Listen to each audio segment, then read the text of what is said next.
If you're going to be working in a mixed environment and you're going to be collaborating with other users who use older versions of Microsoft Excel, you'll want to know how to save your spreadsheets to those older versions.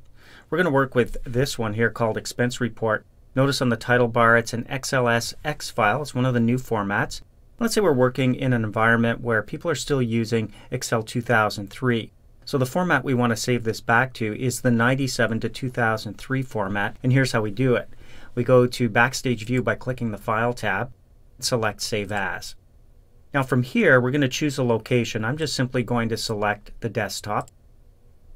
And then down below you'll see it's the same file name, and now it's time to choose a different file type. So we click the Save As Type drop down here.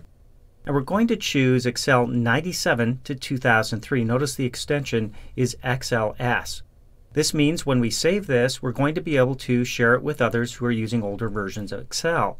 So we click the Save button, and you'll see what happens here. The compatibility checker kicks in automatically.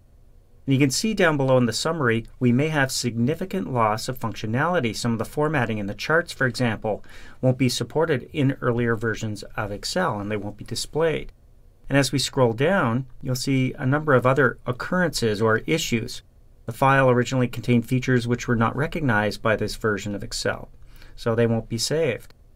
And as we scroll a little further down, some minor loss of fidelity with an additional occurrence or issue. So let's see what happens when we click Continue. And then we close this up.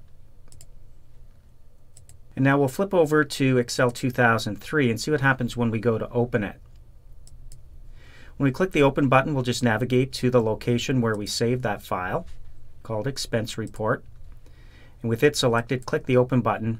And you can see here we've also got a message saying that links to additional assistance and resources are available for this document. If you go to Microsoft Online, do you want to automatically download and display these links? At this point, you can choose whether or not you want to. We're going to click No.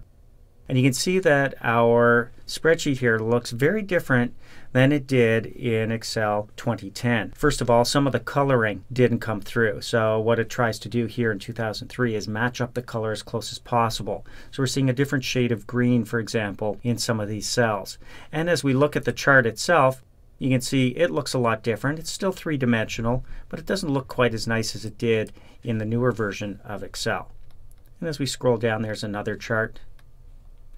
But all of the data is there and all of the calculations come across. So you might want to consider a couple of things if you're going to be working in a mixed environment. As you're working in Excel 2010, you may want to ensure you're not using some of the newer, more complex features and functions that were not available in Excel 2003, just to make you a little bit more compatible with those using older versions of Microsoft Excel.